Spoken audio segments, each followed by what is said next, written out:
Así que, Pastor Walter, cuando usted diga. Muy bien, muchas gracias. Muy buenas noches y muy buenas tardes para todos. Ya algunos nos hemos saludado, otros siguen entrando todavía.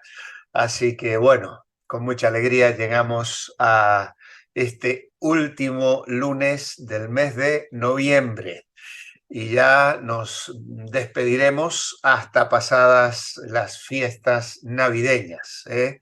Así que Dios mediante, el lunes 15 o el lunes 22, depende de lo que decida el pastor o los hermanos puedan luego acordar. Yo estaré encantado de continuar, en este caso ya, con la epístola a los filipenses.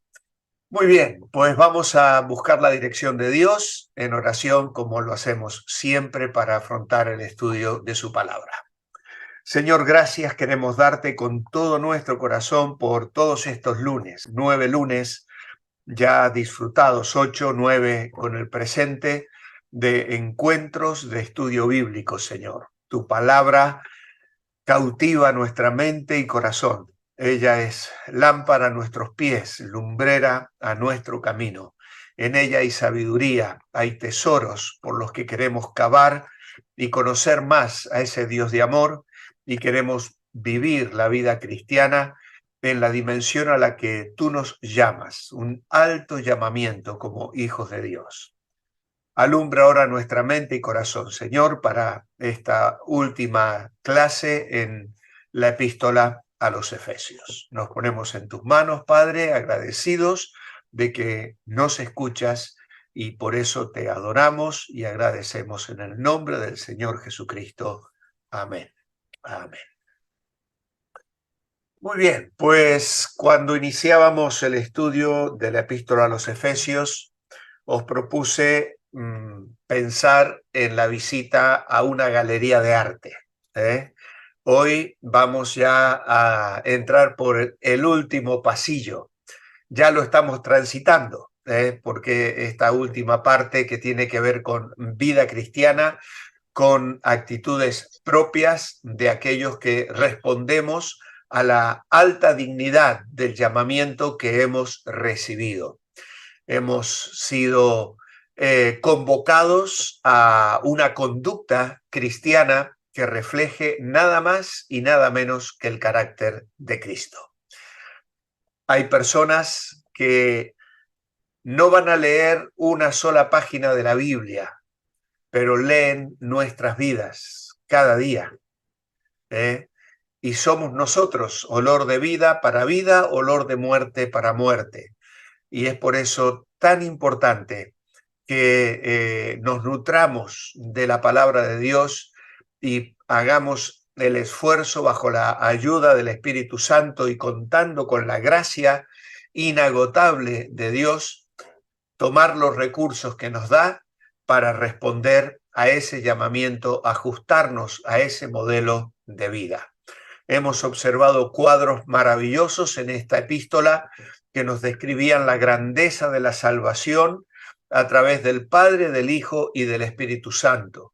Hemos entrado por pasillos donde observamos al apóstol Pablo orando para que conozcamos, para que tengamos una idea de esa obra magnífica de salvación, pero por otro lado también orando para que vivamos el resultado de esa salvación. Y es con esa oración final del capítulo 3 donde entramos a la parte práctica.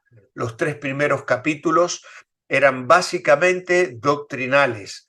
Los últimos 3 capítulos de la carta a los Efesios son prácticos, tienen que ver con conducta, con la diferenciación también, con aquel modelo de vida que hemos recibido de nuestros padres, de esa escuela en la que todos somos formados, algunos incluso lejos del Señor, otros teniendo la bendición de nacer en hogares cristianos donde la Biblia se enseña desde la cuna, pero aún así todos necesitamos tener un encuentro personal con Jesucristo, y aún así necesitamos aprender o romper con modelos que pueden haber sido erróneos en algunos sentidos, porque no hay hogar perfecto, no hay matrimonio perfecto, no hay padre ni madre perfecta.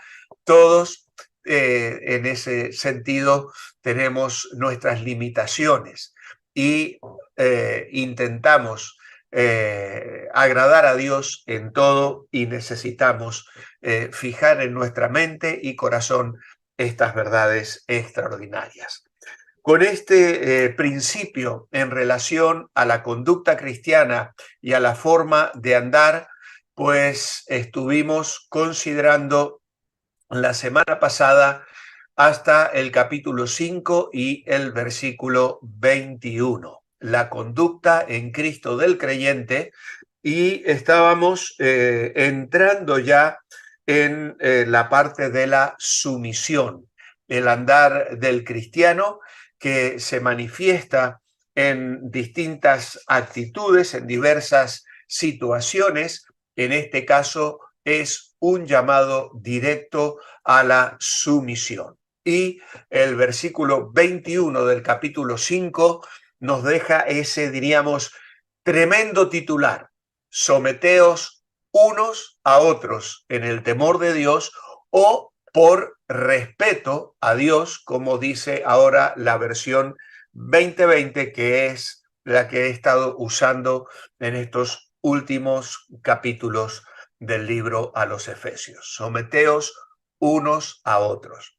Debemos recordar que esto es un llamamiento que viene a continuación del llamado de Pablo en el capítulo 5, versículo 18. Sed llenos del Espíritu Santo. Es lo que ha dicho solo unos versículos antes, hablando de el contraste, diríamos, con estar embriagados o bajo la influencia del vino, y ahora más bien controlados, llenos del Espíritu Santo. Este llenaos del Espíritu Santo es una búsqueda personal, es un mandamiento, es un llamado diferente a lo que encontramos en Hechos de los Apóstoles, cuando se repite una y otra vez que fueron llenos del Espíritu Santo. En Hechos, que es un libro bisagra, esa llenura del Espíritu correspondía al cumplimiento de la promesa que el Señor les había hecho, que comienza a cumplirse en Hechos 2 y va repitiéndose a lo largo de todo el relato. Pero aquí en Efesios hay un llamado a ser llenos, a hablar con salmos, himnos y cánticos espirituales, a tener una actitud agradecida a nuestro Dios, y bajo, diríamos, ese respaldo hay ahora una actitud: someteos unos a otros. Así que cuando uno es lleno del Espíritu Santo, esto se muestra en un sometimiento a otros en el temor de Dios. Y esto es un sometimiento general, considerando los gustos y deseos personales junto con los derechos de otros como más importantes que los nuestros. Y eso lo recuerda Pablo a los Romanos, capítulo 12, versículo 10.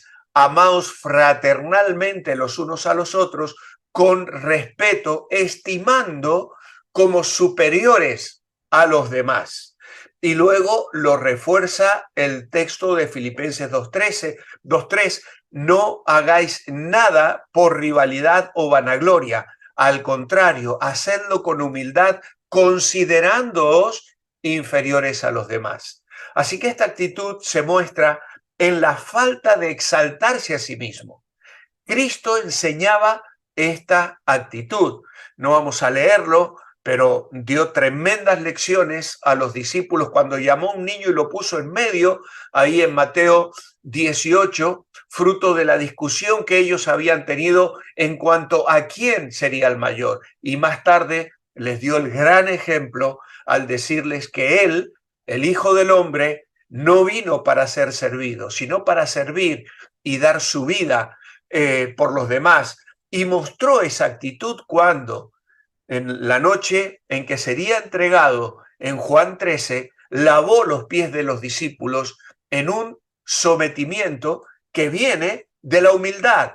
Más tarde sería Pedro el que recordaría esto a los jóvenes, diciendo, someteos a los ancianos. Pero no solo los jóvenes a los ancianos, porque luego ya llama a un sometimiento general. Todos debéis ser sumisos unos a otros, revestidos de humildad, porque Dios resiste a los soberbios y da gracia a los humildes. Así que, amados hermanos, esto tira por tierra el concepto de yo soy el jefe, aquí mando yo tengo la última palabra, aquí se hace todo según mi voluntad. Tal cosa no la vemos en el contexto del ejercicio de autoridad, que sería un tema muy interesante para desarrollar. Pero aquí es obvio que Dios, a través de su palabra, nos está enseñando un sometimiento. Y en este caso, aquí en Efesios, cuando somos llenos del Espíritu Santo, el sometimiento en general se va a manifestar en tres áreas. El primero es el llamado a la esposa, la sumisión de la esposa a la cabeza. Y aquí vemos en esta relación las responsabilidades en un matrimonio. Y estas responsabilidades se deben cumplir en un ambiente de sometimiento y amor mutuo. Entonces, el sometimiento de la esposa, que suena tan mal, hoy con todo el movimiento feminista, ¿no es cierto? Parece que hablar de sometimiento va en contra de lo que se proclama en la sociedad del día de hoy. Pero, amados hermanos, nosotros no somos ni machistas ni feministas. Nosotros somos biblicistas. Nosotros somos personas que vivimos bajo el consejo de la palabra de Dios, no según las modas o las influencias o las filosofías que son tan cambiantes en el mundo y que, como hemos leído en el capítulo 2, lamentablemente muchas veces son influenciadas, sopladas, alentadas por el príncipe de la potestad del aire, el espíritu que opera en los hijos de desobediencia. Por lo tanto, aquí tenemos un llamado a las mujeres, las casadas, estén sujetas a sus propios maridos como al Señor, porque el marido es cabeza de la mujer, así como Cristo es cabeza de la iglesia, la cual es su cuerpo y él es su salvador. Por tanto, como la iglesia está sujeta a Cristo, así también las casadas lo estén a sus maridos en todo. Hermanos y hermanas que me estáis escuchando, si queréis discutir acerca de la sumisión, si hay varones que quieren discutir acerca de la sumisión, el llamado y el ejemplo es absoluto. Como la iglesia está sujeta a Cristo. El hombre a quien la mujer casada tiene que someterse es a su propio marido. Y esto no es una enseñanza general donde cada mujer tiene que someterse a cada hombre, enseñando la inferioridad de mujeres a hombres. Acá está hablando del orden divino que Dios ha establecido en la familia. Escuché la semana pasada el caso de una hermana en una iglesia de Madrid, lo voy a decir porque del sitio no vais a tener mayores maneras de saber, pero esta chica está en una iglesia muy pequeña, hay un grupo de jóvenes muy pequeñitos y no hay hombres con dones. Ella es la líder, es la que mueve, es la que tiene pasión, es la que quiere llevar la cosa adelante, es la que trabaja. Sin embargo, los pastores de esa iglesia han colocado sobre ella a uno de los chicos que no tiene ni la experiencia ni la madurez espiritual. Y le han dado la responsabilidad a él. Él la supervisa a ella. Cuando ella, es que no entendemos, hermanos, los dones espirituales. ni entendemos lo que significa la sumisión. El motivo por el sometimiento al esposo de la mujer es por amor a él y obediencia de la mujer a Dios. Es decir, la frase es como al Señor e indica que su sometimiento no es porque el esposo lo merece o tiene una forma de ser que causa a la mujer, a la esposa someterse a él. La mujer se somete porque es un deber cristiano, primeramente. Y el alcance de su sometimiento es en todas las cosas. Dios en su plan ha puesto al hombre como cabeza de la esposa y la familia. La cabeza es símbolo de dirección y guía, y la esposa tiene que someterse en todo como la iglesia sujeta a Cristo. Pero ¿alguien conoce a un creyente que se someta a Cristo y que lo pase mal? Y que se sienta agobiado, presionado, o que Cristo ejerza una autoridad tiránica sobre él. ¿Hay alguien que se siente incómodo bajo la autoridad y el sometimiento a Cristo? Entonces tenemos que ser consecuentes. El sometimiento de la mujer cristiana a su esposo es a pesar de que él es, si él es creyente o incrédulo, en el contexto del respeto, y luego vamos a aclarar esto, porque al final el llamado a la mujer para someterse es resultado directo de la desobediencia de Eva en el huerto del Edén. Esto está en Génesis 3:16 y aclarado por Pablo en 1 Timoteo capítulo 2 versículos 11 al 15, que el tiempo no nos permite detenernos mucho. Pero permitidme decir algo aquí. Algunos hombres no se merecen a sus esposas. Tristemente hay que decirlo y reconocerlo. Y como pastor, lamentablemente, bueno, por lo general ellas son más responsables, responden más a las cuestiones espirituales, son más dadas a la oración, se convierten primero ellas antes que ellos, por lo general. No digo que sea siempre, pero por lo general son las mujeres las que primero abren su corazón a Cristo. Es decir, hay en las mujeres un sentir y una respuesta a la palabra de Dios que muchas veces el hombre, por su orgullo o por lo que sea, no manifiesta tenerlo.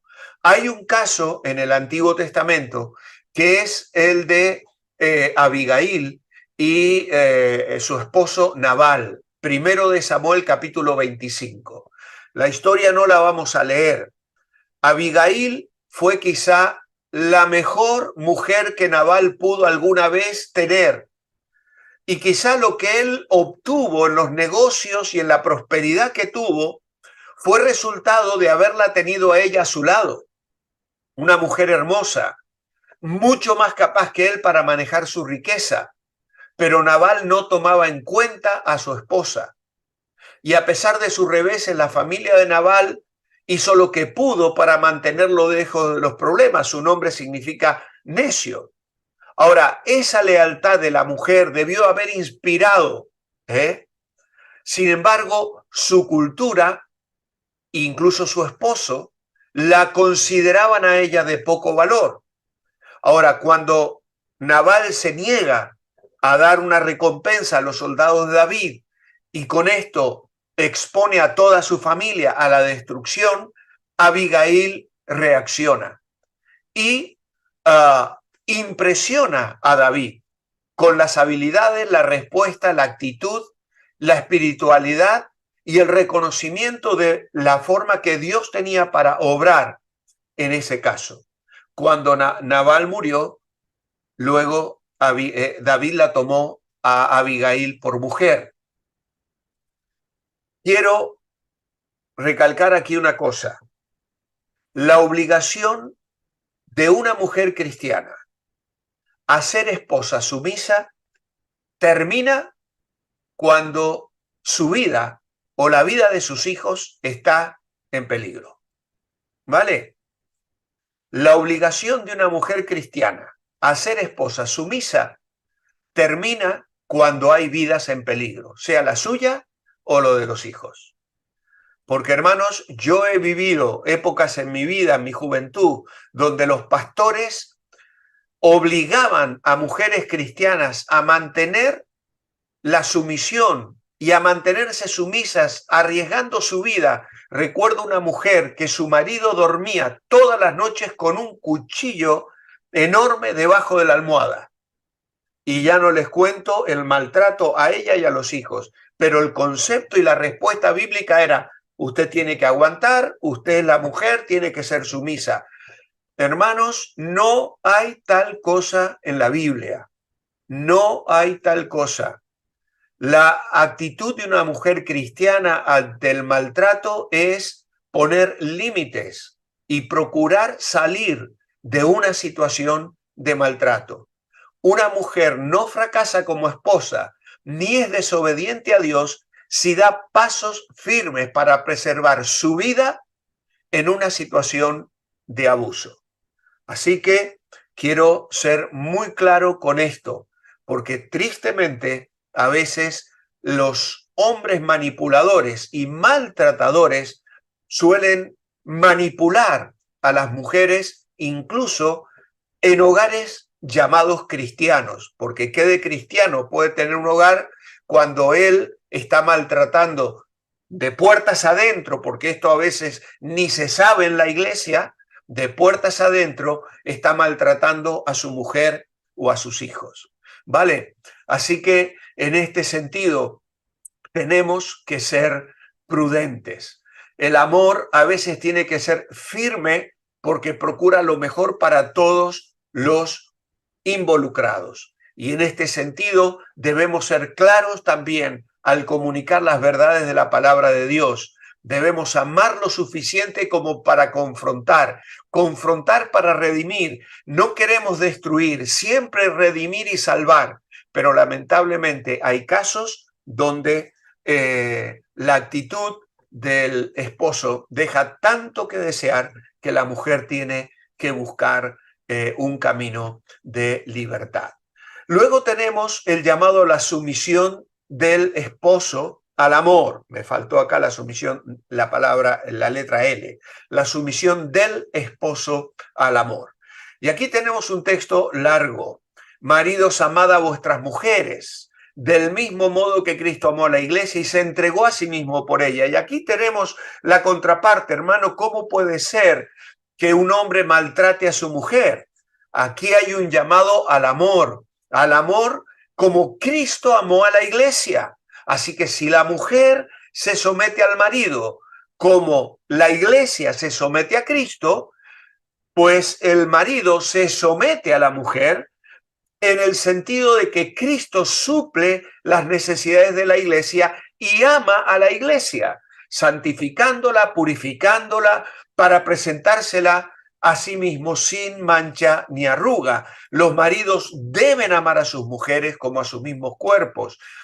El que ama a su mujer, a sí mismo se ama. Y tenemos aquí el llamado a dejar padre y madre, y bueno, la descripción de que Pablo hace aquí en relación a referirnos al ese misterio tan extraordinario que existe y que está ilustrado en el matrimonio. Grande es este misterio, y digo esto refiriéndome a Cristo y a la iglesia. Por lo demás, cada uno de vosotros ame también a su mujer como a sí mismo, y la mujer respete a su marido. Así que la mayor responsabilidad del matrimonio es sobre el esposo. Su responsabilidad es amar a su esposa. Y el precio de este amor, en el verso 25, se ve en una entrega total de su vida. El esposo debe amar a su esposa como Cristo amó a la iglesia y se entregó a sí mismo por ello. Por ella es lo más precioso y lo que es de más valor a una persona, su propia vida. Y esto indica una entrega total. El supremo sacrificio para otra persona es poner su vida por ella. Esto lo dijo el Señor en Juan 15:3. Nadie tiene mayor amor que este, que uno ponga su vida por sus amigos. Y el propósito de este amor es proveer todas las necesidades de la esposa, como Cristo proveyó las necesidades de la iglesia en salvación, en santificación, como continúa hoy obrando, purificándola por su palabra. En la misma forma el esposo, por amor, provee continuamente por las necesidades de su esposa. Cuando el amor del esposo se expresa en servicio, con sacrificio hacia la esposa, dando honor a ella como vaso más frágil, dice Pedro, entonces ella voluntariamente se someterá a su esposo porque él es un modelo de su Señor, de Cristo. El propósito entonces de este amor es presentarse a sí mismo una iglesia gloriosa, santa y sin mancha. Y el esposo también necesita expresar su amor hacia su esposa para que ella sea la esposa que debe ser.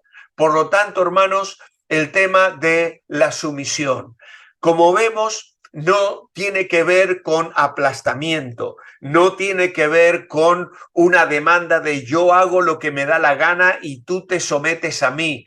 No hay eso en la relación con Cristo y no debiera haber eso en ningún matrimonio que se llame cristiano. Debe haber unión, debe haber unidad, debe haber comunión, debe haber amor, debe haber respeto, debe haber honra, debe haber dignidad, debe haber comunicación, de modo tal que tomemos las decisiones conjuntamente, incluso en el trato con los hijos, en las decisiones que se toman en el hogar, en la administración del hogar. Todas estas cosas serían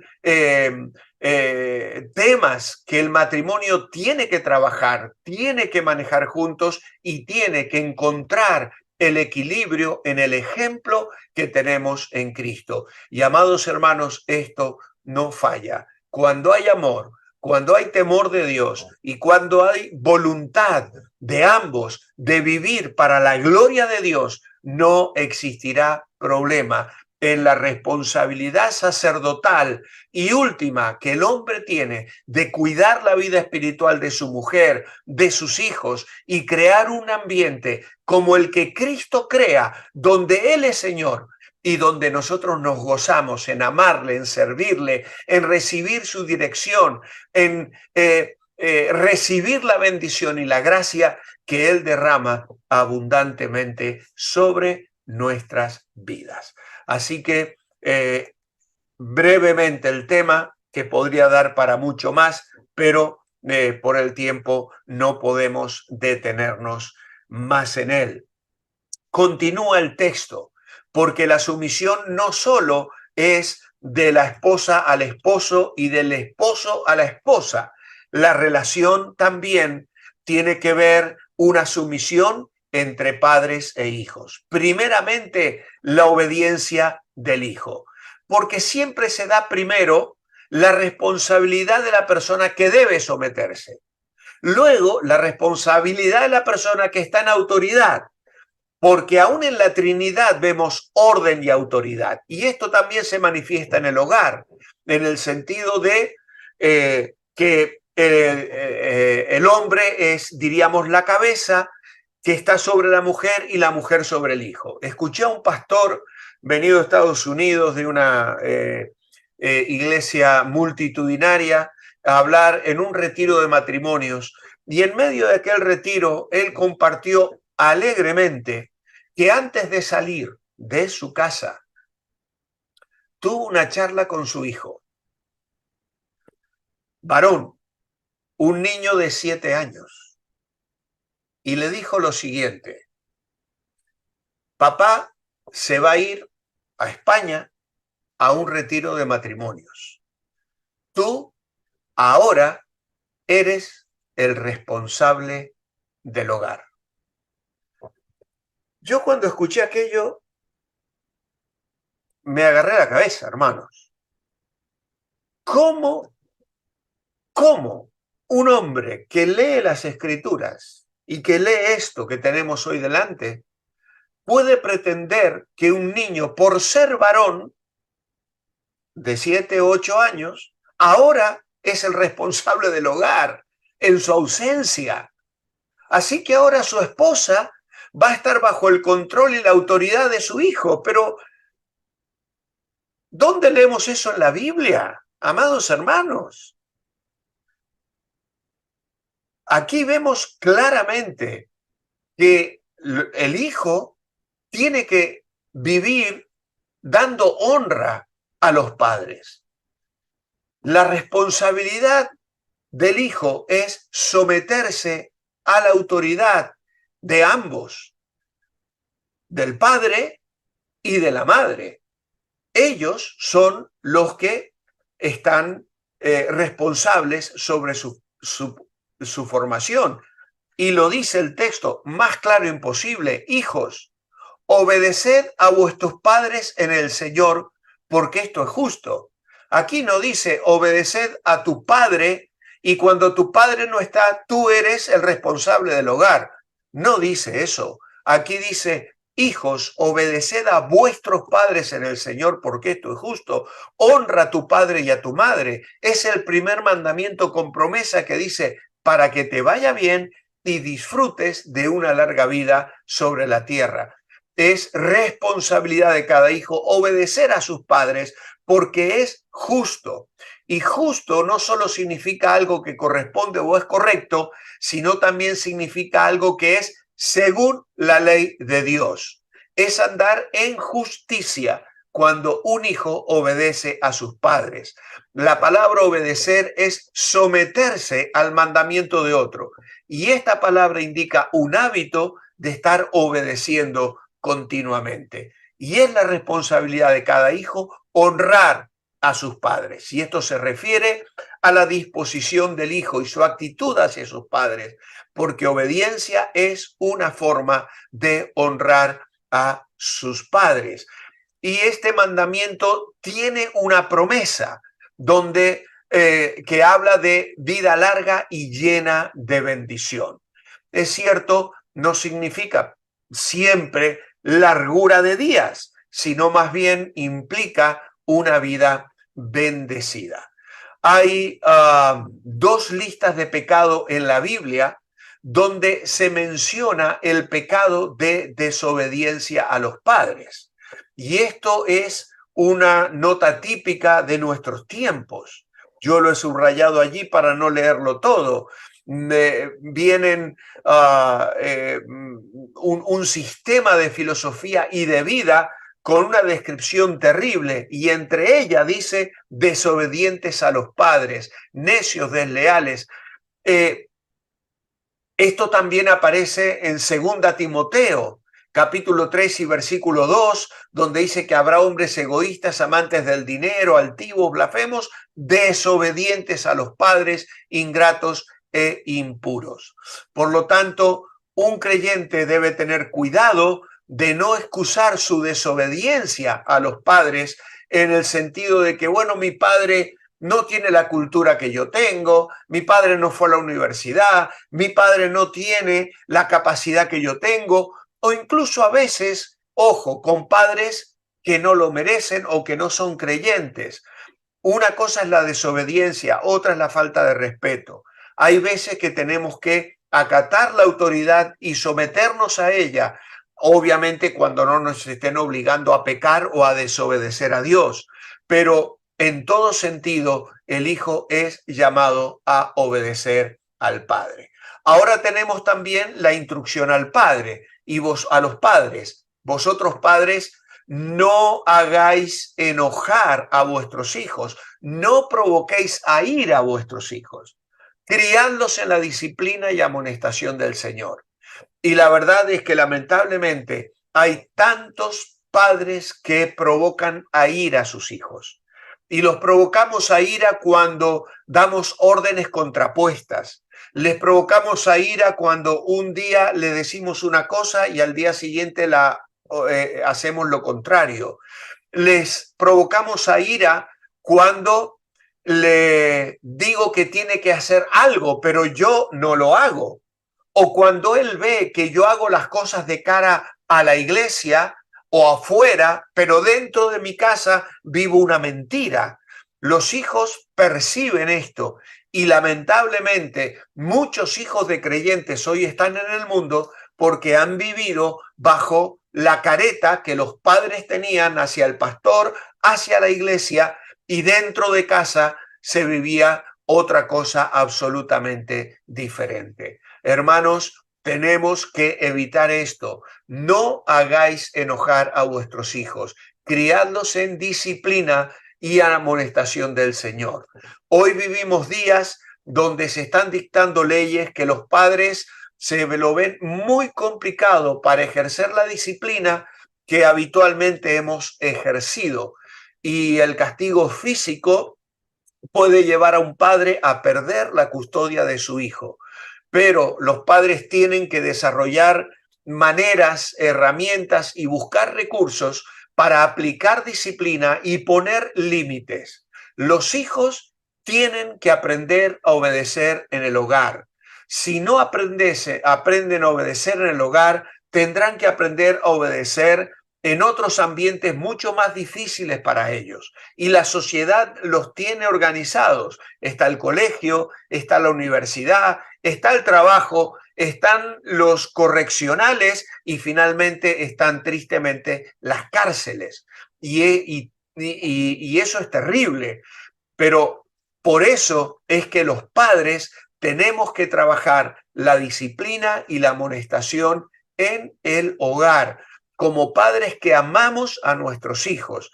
Yo le repito una y otra vez esto a los padres, porque muchas veces los padres no quieren castigar a sus hijos porque se aman más a sí mismos. No quiero pasar el mal rato de tener que disciplinarle. ¿Y por qué? Pues si lo amo. Pero claro, me entristece tanto tener que disciplinarle que lo evito. Y claro, al evitarlo le estoy haciendo un daño.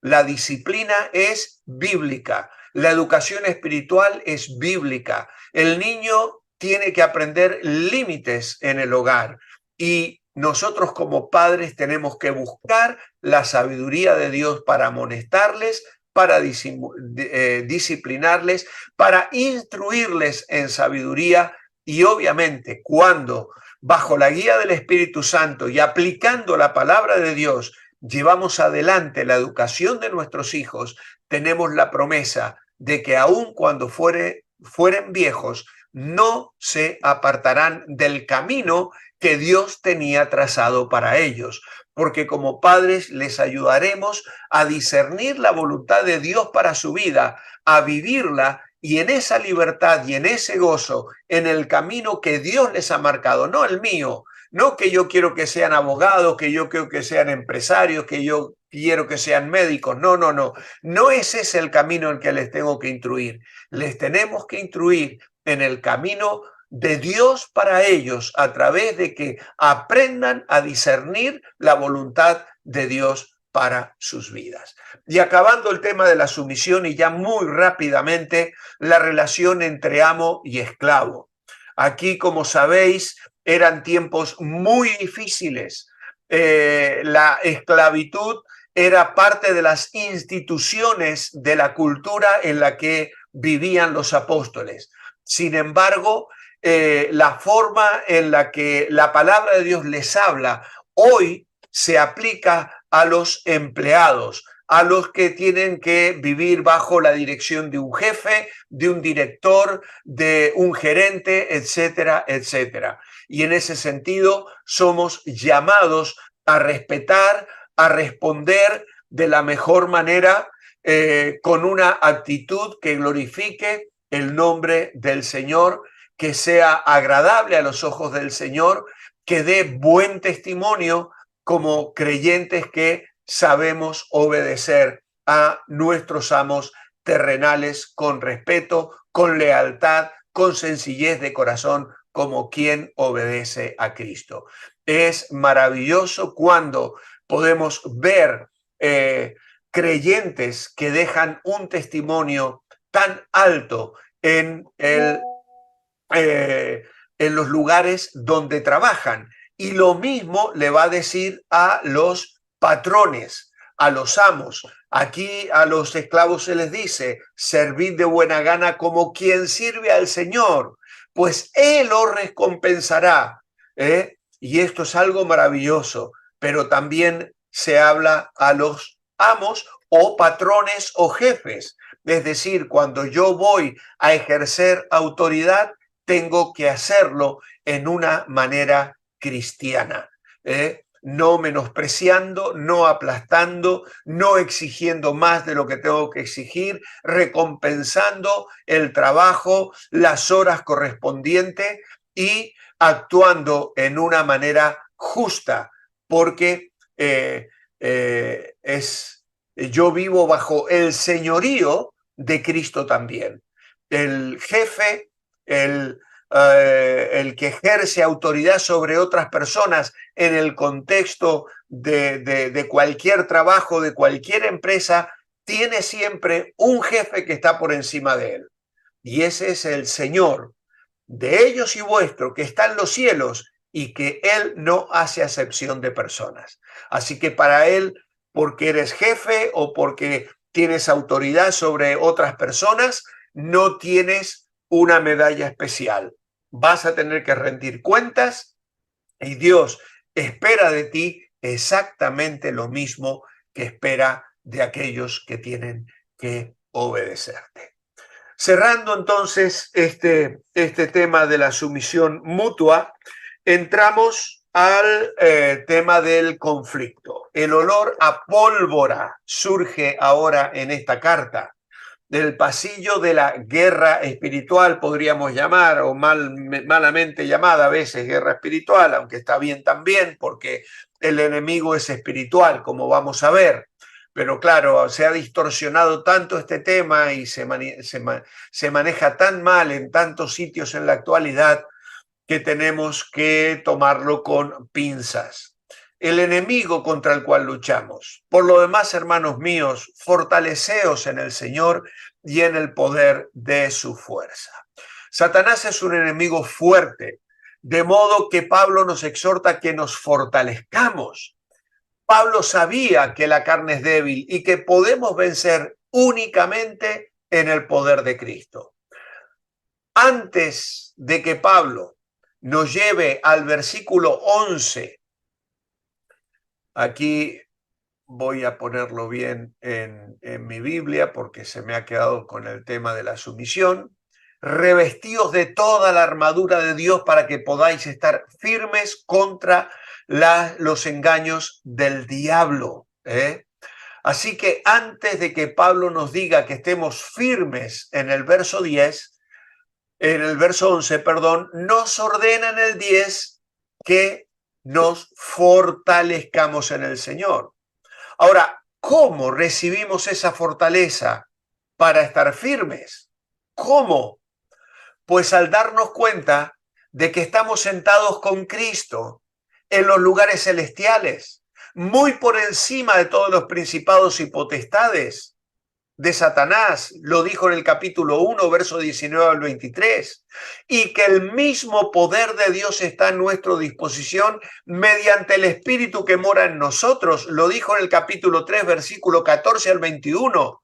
Por lo tanto, debemos sentarnos antes de poder caminar y debemos andar antes de poder estar firmes. Debemos entender nuestra posición espiritual antes de que podamos tener poder espiritual. Recordemos que Satanás fue el querubín ungido por Dios que puso a cargo de la tierra recientemente creada. Los datos sobre esto están en Ezequiel 28, el tiempo no nos permite ir allí, pero Ezequiel 28, 11 se relata allí a un ser que se le llama el rey de Tiro, pero que se les describe con unas características que superan las de cualquier ser humano, y además en el verso 14 se le llama tú, querubín grande protector. Yo te puse en el santo monte de Dios, allí estuviste en medio de las piedras de fuego, te paseabas. Además se destaca que estuvo en Edén, en el huerto de Dios, y describe las piedras preciosas de su vestidura. Era el sello de la perfección, lleno de sabiduría, de perfecta hermosura, hasta que se halló en él maldad. Así que este ser creado por su orgullo, cayó y arrastró una multitud de seres angélicos que forman parte de su ejército de principados y potestades. En Job 1 al 3 vemos que Satanás tiene acceso al cielo. Un día lo echarán fuera, dice Apocalipsis 12. Él es el engañador, es el destructor, se presenta como serpiente y como león. Los cristianos debemos darnos cuenta de que no luchamos contra sangre y carne, sino contra el espíritu que ahora opera en los hijos de desobediencia. Y de eso hemos hablado en el capítulo 2. Así como el Espíritu de Dios opera en los creyentes para hacerlos santos, el espíritu de desobediencia opera en los incrédulos para hacerlos hijos de ira. Es necio luchar contra sangre y carne cuando el enemigo real está usando simplemente la carne y la sangre para obstruir la obra del Señor. Y esta fue la equivocación de Pedro en el huerto de Getsemaní, cuando trató de vencer al diablo con su espada, cortándole la oreja a aquel que venía a arrestar a Jesús. Moisés cometió la misma equivocación cuando mató al egipcio allí en la construcción y en el horno de ladrillo. La única manera de luchar contra los enemigos espirituales es con las armas espirituales, la palabra de Dios y la oración. Amados hermanos, esta es la única manera que tenemos de luchar contra enemigos espirituales, con las armas espirituales que Dios nos provee, la palabra y la oración, la dependencia, la vida de comunión. Así que vamos a ver al enemigo en el conflicto. Capítulo 6, versículo 11 al 17. Hay tres cosas importantes acerca del enemigo en nuestro conflicto. Primeramente, es sutil. Revestíos de toda la armadura de Dios para que podáis estar firmes contra los engaños del diablo o contra las acechanzas, dice la Reina Valera 60. Y esa palabra se refiere a su estrategia sutil que utiliza para derribar y vencer al creyente. Debemos reconocer esa astucia, esa característica en sus ataques, porque no somos suficientemente inteligentes para defendernos de Satanás. Necesitamos fortalecernos en la fuerza y poder de Dios y poner toda su armadura y prepararnos para batallar contra un enemigo poderoso y sutil. También es un enemigo espiritual. No tenemos lucha contra carne y sangre o enemigos de carne y hueso, sino contra autoridades, poderes, señores que dominan este mundo de tinieblas, contra las fuerzas espirituales del mal que están en regiones celestes. Así que estamos luchando contra fuerzas y poderes espirituales en lugares celestes y por ese motivo no podemos usar armas carnales en nuestra lucha contra esa clase de enemigo. Ahí está la trampa del legalismo. Cuando queremos nosotros pensar que vamos a tener victoria por un montón de normas de vivir con sí, no hagas esto, no hagas aquello, y no vivimos en dependencia del Señor, no vivimos en una comunión diáfana, íntima, en humildad y en sumisión, aplicando lo que hemos visto en el capítulo 4, el capítulo 5 y ahora en el capítulo 6. El enemigo no solo es sutil, es espiritual, también es pecaminoso. Es pecaminoso. Y esto me ha faltado aquí, no me aparece en la diapositiva. En este sentido, se habla de maldad, de que es malo, es maligno. Y esto ya surge de Génesis en el jardín del Edén. Por lo tanto, atentos a sus estrategias, a sus maquinaciones, a sus artimañas, a su maldad y a su sutileza para engañarnos y llevarnos a la derrota. ¿Cuál es el equipo que usamos? Es importante que el cristiano no le dé lugar al diablo, o sea, que no deje ningún área desprotegida, como para que Satanás encuentre una rendija para meter el pie. La armadura que Pablo describe es para protección. La espada, la palabra de Dios, es para la batalla real. En la lista que nos da Pablo aquí se incluyen 7 piezas de armadura. Pablo compara las primeras 6 con el equipo de un soldado romano. Después agrega la 7ª, que es la oración. Pablo tuvo mucha oportunidad para reflexionar sobre la armadura de un soldado mientras pasaba 2 años en Roma, vigilado constantemente por la élite de la guardia del César. Y cada parte de la armadura espiritual nos dice lo que los creyentes deben tener para estar protegidos contra Satanás. En primer lugar, el cinturón de la verdad. Estad pues firmes, ceñida vuestra cintura con la verdad, revestidos con la coraza de justicia. Los soldados romanos llevaban un cinturón que mantenía las demás partes de su armadura en su lugar.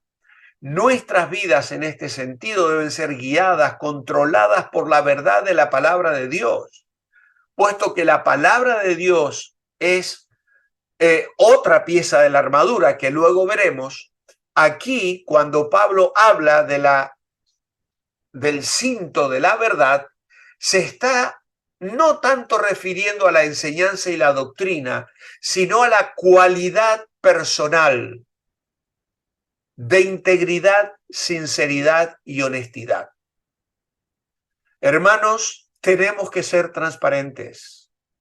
No puede existir en nosotros falta de sinceridad, hipocresía, mentira, falta de integridad. Tenemos que ser sinceros. Satanás es el padre de la mentira. Para vencerle, el cristiano debe tener las cualidades de la veracidad, motivaciones puras, sin intereses egocéntricos, decir y vivir la verdad sin engaño, ser leales a Dios y fieles y leales a los compromisos que hemos tomado.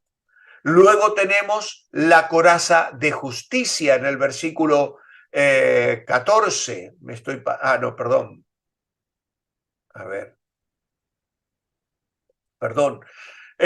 Vuestra cintura con la verdad, revestidos con la coraza de justicia. Tenemos que andar en justicia.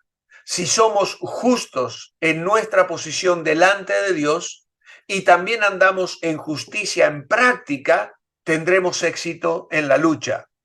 Pablo está exhortando al creyente a la vida de rectitud y de obediencia práctica. El obedecer a Dios y practicar la santidad y la rectitud derrotan las tentaciones de Satanás. Cada acto de obediencia fortalece al creyente para rechazar el siguiente ataque. Los calzados de los pies, dice el verso 15, calzados los pies con la disposición de anunciar el evangelio de la paz. De aquí hay 2 cosas importantes. Primero, llevar el evangelio a los que nos necesitan. Y segundo, estar firmes en nuestro mensaje y nuestras vidas, que deben apoyar nuestros mensajes. Calzados los pies con la disposición de anunciar el evangelio de la paz. Esto significa que lo creemos y lo vivimos, lo actuamos. Ambas cosas van en paralelo, van juntas. Luego tenemos el escudo de la fe. Dice, sobre todo, tomad el escudo de la fe con que podáis apagar todas las flechas o los dardos de fuego del maligno. Y esto se refiere a una confianza en Dios. Y es notable la importancia de esta parte de la armadura. Nuestra fe debe apagar los dardos de nuestro enemigo. ¿Cuáles son las flechas incendiarias del maligno? Tentaciones que quieren provocarnos a la rebeldía, pecados sensuales, avaricia, crítica, enojo u otra forma de desobediencia. Pero también hay otros dardos que utiliza Satanás: el desánimo, la depresión, la duda, la amargura. Y no digo que un creyente no pueda tener depresión, porque es una enfermedad que puede derivarse de una situación de salud incontrolable, ¿eh? Pero hay ocasiones también donde la duda o una raíz de amargura en nuestro corazón nos llevan al desánimo, y el guardar rencor apaga nuestro gozo en Dios y caemos en depresión. Y a veces la depresión es fruto del pecado, dardos del maligno. La oposición, la crítica, el rechazo de otros pueden tentarnos a volvernos miedosos o vengativos. Un dardo fuerte, por ejemplo, es el orgullo, la soberbia, la prepotencia, la autosuficiencia, que quita nuestra dependencia de Dios y nuestra sumisión y obediencia a Él. Para defendernos contra cualquiera de estos dardos de fuego, tenemos que ejercer la fe en Dios. El depender del Señor en el momento del ataque y de la debilidad libera el poder divino que nos ayuda a vencer. Recordemos que Pablo decía: cuando soy débil, entonces soy fuerte. Bástate mi gracia, le dijo el Señor. Y hay recursos a los que podemos acudir para obtener la victoria. El yelmo de la salvación. Tomad el casco de la salvación y la espada del Espíritu, que es la palabra de Dios. Esto se refiere a una confianza y seguridad de nuestra salvación, nuestra victoria en la lucha. El yelmo protege la cabeza porque los pensamientos son guardados y cuidados con la seguridad del perdón y la aceptación de Dios. La seguridad de ser hijos de Dios, coherederos con Cristo, estar sellados por el Espíritu Santo que nos garantiza el futuro con Cristo, da confianza al creyente. El que duda de su salvación es vulnerable a los ataques del diablo, porque le faltará firmeza, estabilidad y fe en ese momento crítico. Por eso tenemos que nutrirnos de las verdades de la palabra, creerlas y aplicarlas a nuestra vida. La espada del Espíritu. Dice: tomad el casco de la salvación y la espada del Espíritu, que es la palabra de Dios. Y aquí viene la necesidad de meditar en la palabra, conocerla bien, para tener la habilidad de usarla cuando nos ataca Satanás, para que el Espíritu Santo tenga de dónde tomar. Si yo no leo la Biblia, si yo no me sumerjo en ella, ¿de dónde va a tener el Espíritu para tomar y traerlo a mi mente en el momento de necesidad? Tenemos que conocerla tan bien que podamos aplicar una frase o un dicho específico de la palabra a una situación particular de nuestra vida, como nos explica el Salmo 119, ¿con qué limpiará el joven su camino? Con guardar tu palabra. En mi corazón he guardado tus dichos, ¿para qué? Para no pecar contra ti. Job 23 dice: nunca me separé del mandamiento de sus labios, guardé las palabras de su boca más que mi comida. Así que la importancia de la espada del Espíritu está ilustrada en la tentación de Cristo. En Mateo capítulo 4, ¿con qué responde Jesús? Escrito está, escrito está. Y hermano, cuando tú te sumerges en la palabra, la aprendes, la memorizas, la guardas en tu mente y en tu corazón, cuando Satanás venga a atacarte, podrás responder con escrito está. Por eso dice: es la espada del Espíritu, porque él utiliza esas palabras para convertir al no creyente y luego para edificar al cristiano, para redarguirlo, corregirlo y encauzarlo hacia la rectitud. El Espíritu Santo es el que convence al mundo de pecado, de justicia y de juicio. Es el que nos llevó a los pies de Cristo, el que nos llevó al arrepentimiento. Y ahora está en ese proceso de llevarnos a la madurez cristiana y necesita tomar de la palabra. Y entonces la obra de la palabra y del Espíritu fortalece al creyente para resistir a este enemigo espiritual. ¿Cómo tomaré la espada del Espíritu? Leyéndola, meditándola, memorizándola y estudiándola. Así tendremos las palabras divinas en las manos, en el corazón, en los labios, en la mente, y podremos resistir las acechanzas del diablo. Y luego la séptima parte que ya no es de la armadura, pero que Pablo la incluye en esta descripción. Orad en todo tiempo, en toda oración y súplica en el Espíritu. Estad alertas y orad con insistencia y perseverancia por todos los creyentes. A través de la oración nos mantenemos en contacto con nuestro general y podemos ayudar a nuestros compañeros en la batalla. Debemos orar especialmente por los soldados que están en el frente de la batalla predicando el evangelio. Estos componentes de la armadura son para la protección del creyente. La espada y el espíritu y la oración son las armas para atacar las fortalezas de Satanás y derrotarlo. El creyente debe luchar contra los enemigos espirituales con armas espirituales, y la palabra de Dios es la única espada que necesitamos. Pablo le decía a los corintios, 2 Corintios 10:4, las armas con las que luchamos no son las de este mundo, sino poderosas de parte de Dios para la destrucción de fortalezas.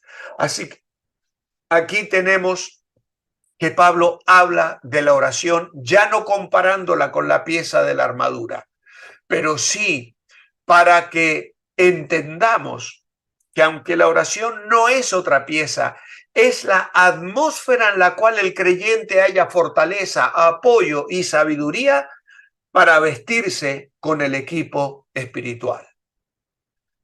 Todos los preparativos del soldado cristiano y toda protección de esas 6 piezas de la armadura, más la oración, son imprescindibles. El creyente debe orar constantemente y valerse de toda clase de comunicación con Dios. Oración, confesión, acción de gracias, petición personal, intercesión por otras, hacerlo en el Espíritu. Esto es, dependiendo de su dirección para pedir según la voluntad de Dios. Incluir a todos los creyentes, persistir en las peticiones. Pablo repite la palabra todo 3 veces en el versículo para que el creyente aprenda a llenar su vida de oración, intercediendo constantemente por otros. Orad en todo tiempo, con toda oración y súplica en el Espíritu, orando por todos los creyentes. Y ya concluyendo, la energía que usamos, la energía que usamos. Versículo 19, orad también por mí para que cuando hable me sea dada la palabra adecuada para dar a conocer con valor el misterio del Evangelio, por el cual soy embajador encadenado. Orad para que hable de él con valor como debo hacerlo. Así que la armadura y las armas no son suficientes para ganar una batalla. Tiene que haber energía para hacer el trabajo. Y nuestra energía viene de la oración. Usamos la espada del Espíritu, oramos en el Espíritu y el Espíritu nos fortalece para que ganemos la batalla. Esto tenemos que creerlo, tenemos que vivirlo. La palabra y la oración son 2 recursos que Dios le ha dado a la iglesia para vencer al enemigo y ganar territorio para la gloria de Dios. Por lo tanto, los cristianos, orando con ojos abiertos, velando y orando en el secreto de Dios para vencer al mundo, la carne, el diablo, y orando por otros, como Pablo pedía, para que se abran oportunidades de dar testimonio y hacerlo en la forma en la que tenemos que hacer. No solo orar por nosotros mismos, orar por otros soldados hermanos. Pablo nunca fue demasiado orgulloso como para no pedir oración. Quería tener el poder para ser capaz de dar a conocer el misterio. El mismo mensaje que lo llevó a la prisión, embajador en cadenas, es un título peculiar. Sin embargo, eso es exactamente lo que Pablo era. Encadenado a un soldado romano diferente cada 6 horas, Pablo tenía una excelente oportunidad para testificar de Cristo. Y entonces la conclusión de la epístola en estos últimos versículos cierra con un anticipo de visita. Va a enviar a Tíquico, hermano amado y fiel. Él os contará a todos. Lo envío para que sepáis todo lo que concierne a nosotros y consuele vuestros corazones. Pase a los hermanos y amor y fe de Dios Padre y del Señor Jesucristo. La gracia sea con todos los que aman a nuestro Señor Jesucristo, con amor inalterable. Amén. Así que en la conclusión, Pablo encomienda a los creyentes a la gracia de Dios, que disfrutarán solo los creyentes que aman al Señor Jesucristo con amor inalterable. Esto significa que nos gozaremos en nuestra herencia y se manifestará en nuestro andar diario y tendremos victoria en nuestra lucha espiritual. Pablo concluye estas epístola tan preciosa con estos asuntos personales que nos hacen ver que era un ser humano como nosotros, pero con toda esa información ellos podrían orar más diligentemente y más inteligentemente porque conocerían sus necesidades. Y así quiere darles consuelo también, porque él era un verdadero santo, tomando de la provisión de Dios para todas, absolutamente todas sus necesidades. Así que con este ejemplo y con este saludo y este pedido de oración, concluimos esta primera parte del estudio de las epístolas de la prisión. Hemos acabado con Efesios y Dios mediante en enero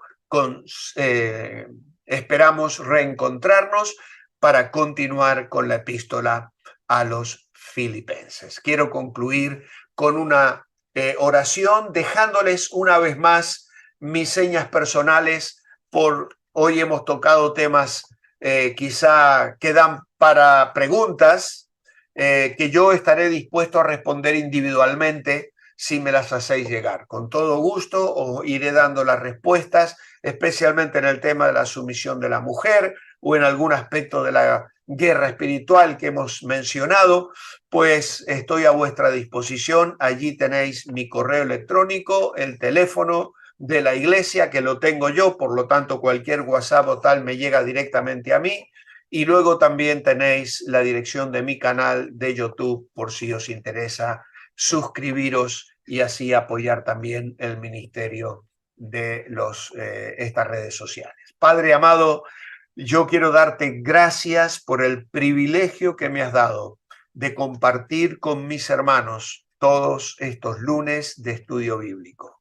Gracias, Señor, te doy por ellos, porque me ha estimulado ver su fidelidad, su deseo de aprender, su buena disposición, su amor y su oración a mi favor. Bendíceles, Señor, sigue obrando en sus vidas y que esta palabra, Señor, que hemos compartido sea para bendición de cada uno de ellos y de aquellos a quien ellos puedan tocar con sus vidas y sus testimonios para gloria de tu nombre. Te alabamos, Señor, orando agradecidos en el nombre del Señor Jesucristo. Amén y amén. Muy bien, amados, así vuelvo a agradecer vuestro cariño, vuestra paciencia y vuestra fidelidad a lo largo de estos 2 meses. Que el Señor os bendiga. Muchas bendiciones, gracias, Pastor Walter. Creo que hablo en nombre de todos.